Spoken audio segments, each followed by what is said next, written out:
Some people like to sew their binding down by machine. I have a hard time doing this. I like to hand stitch this, either using a whip stitch or an applique stitch. I'll show you what each one of these stitches look like. I have a needle threaded with a single strand of thread. I'm using red so you can see better, but normally I would use a matching thread. The first thing I like to do is hide my knot in the seam allowance. I just go through the seam here. There's my knot. And then I'm going to take the binding. I want to move it all the way up to that stitching line and cover that. I don't like to use pins, but you can pin this, or there's special clips that you can buy just for binding if you feel more comfortable. I'd like to take a little bite of the backing, and then I come through the binding.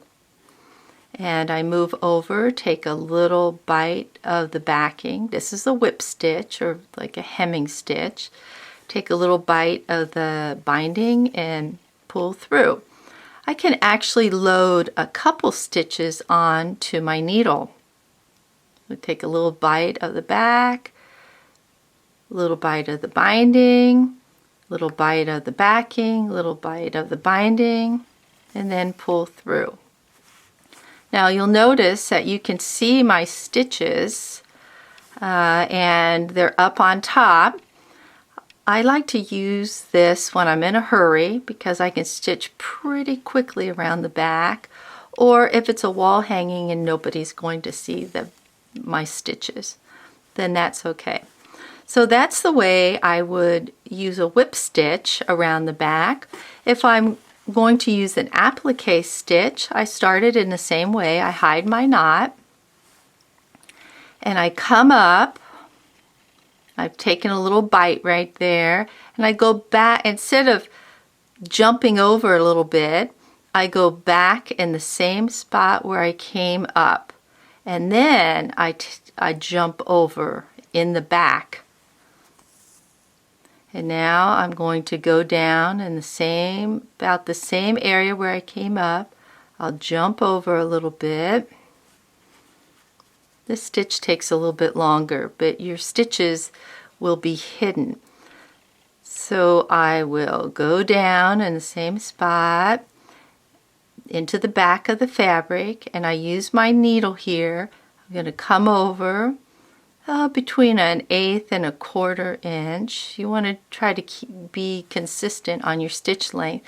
I've just taken a little bite out of that binding, and I come up and I go down. Let me show you a close-up of this.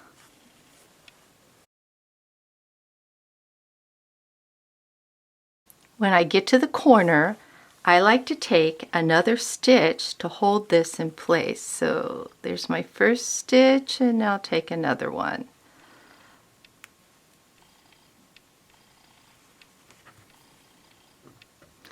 Now, this corner has been mitered, and it will automatically fold down like this. Put my finger there, do you see? And then when I turn it over, so here's a nice mitered corner on this side. Usually at this point I like to put a pin in here because it is difficult to hold that down. Or as I said, you might have some clips that you're using to get in that corner. So here's that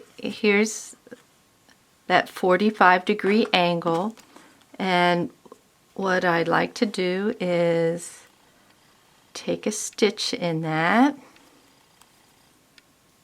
I'll take a second stitch just to keep it nice and snug. Some people like to then do an applique stitch through here, but I don't think that's necessary. You can just continue stitching on. Here's my completed table topper. I finished stitching the binding all the way around the quilt. It sure feels good to have a project completed.